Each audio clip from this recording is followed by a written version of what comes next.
I'm pleased to take you on a factory tour today where we're walking through a 52,000 square foot manufacturing facility where they make steel racking for all sorts of industrial and warehouse uses.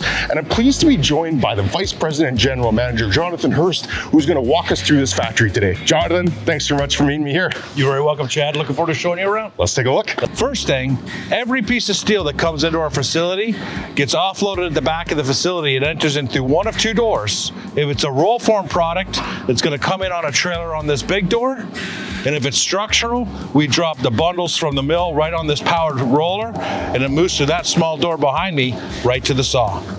This saw here is the first stop for most of the steel that comes in the facility. When we buy it from the mill, we buy them in 40, 50-foot lengths, and we'll cut it down depending on if it's going to become a beam or a frame or some other component. So it's coming through the wall, straight through the saw, and then it's going to, next step will get punched or to welding. This is one of 3 frame welding jigs that we have in the facility. We can weld frames from 8 feet to over 50 feet long in structural or roll form material. These jigs are made to automatically square up all the components of the frames before we actually tack weld them together. Once they leave this station, next stop will be paint line. So the building that we operate out of dates back to 1982. We actually took possession in the early 90s and started expanding on the original footprint. Our land's about 2.5 acres, and currently the building sits at about 52,000 square feet.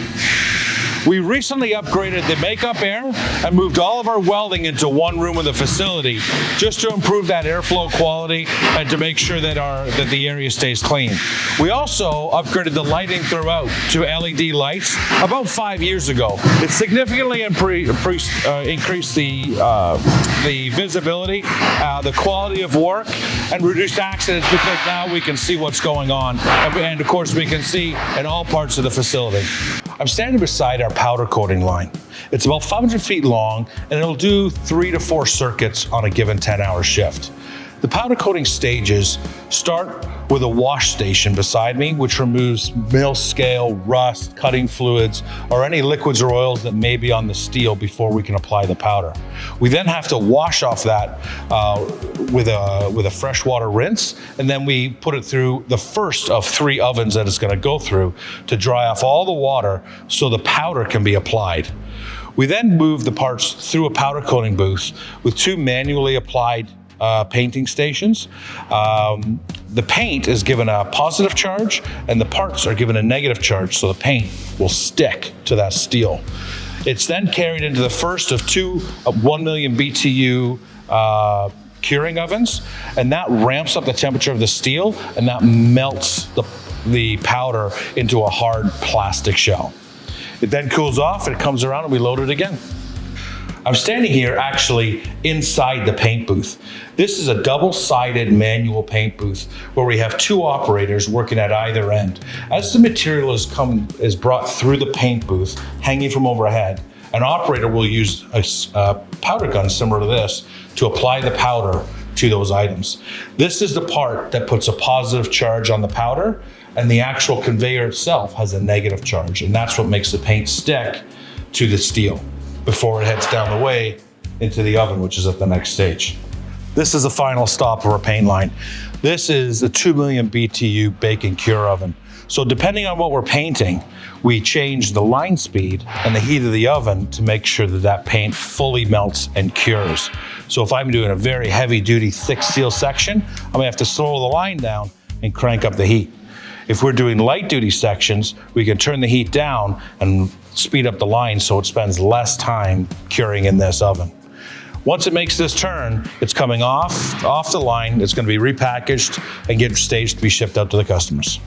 One of the questions I get asked, with the oven putting out this much heat, how do we keep it all inside the oven when we have these great big openings? Well, on the entrance and exit of both ovens, we have what's called an air knife.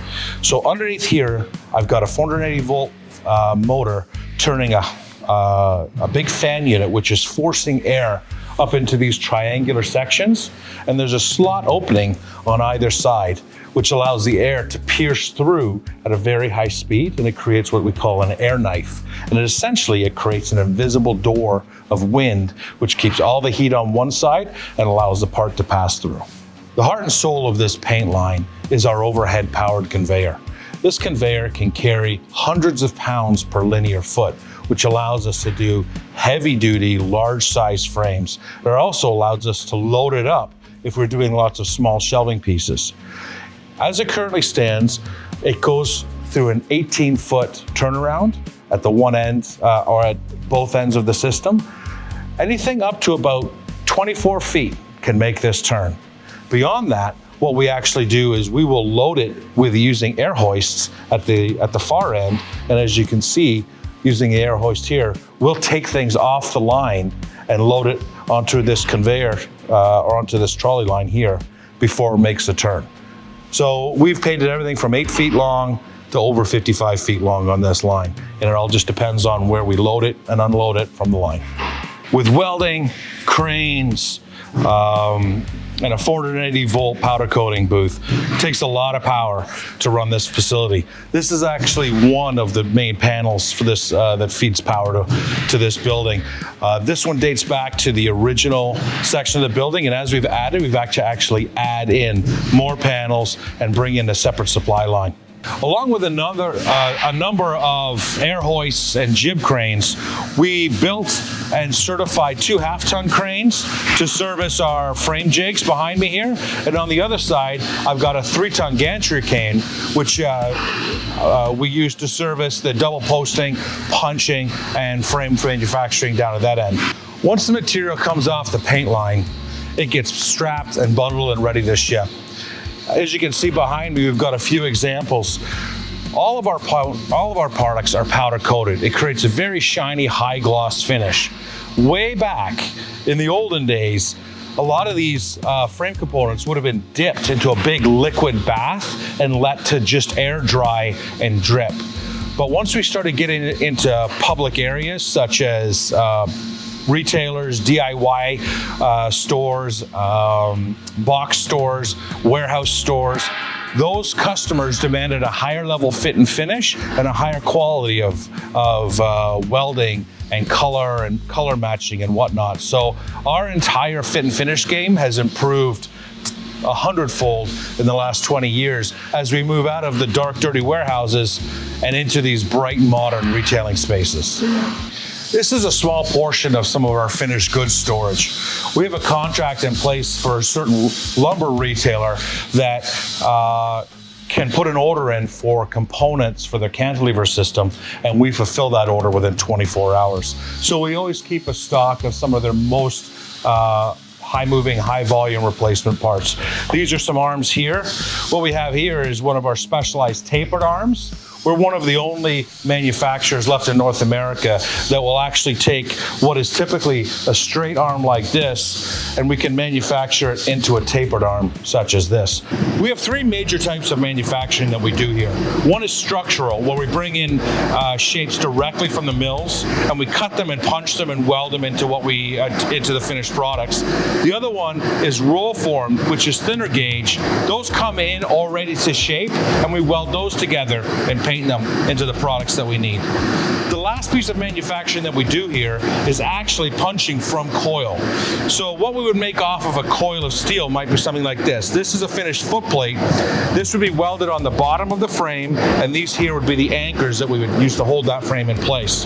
So how do you go from something that's like this, that started life out as a 3,500 pound coil, is we're gonna take this coil of steel, essentially lift it up and put it on this machine here, which is what we call a decoiler. And this coil would sit on here and unravel, right, into this machine down here. Now this here is a hind press, okay? And this strip of steel would come off the coil behind me and feed into the machine like this. At which point it would get pulled through, it gets cut to size, and the holes get punched into it. And at the end, we turn in a large coil into little foot plates. Out of the 25 years that we've been running this machine here, there's 2 people that understand it from end to end like no other. One is Sean Sproul, and the other one was his dad. including warehouses and other things. No, I do that again. And dry all of that water off. So the, sorry, it's a Monday, guys. Is, can't remember what it's called. Is punching from coil. Time and space are never a dream. As we leave, the echoes fade away, but the memory of this place will stay, a monument to human craft and might.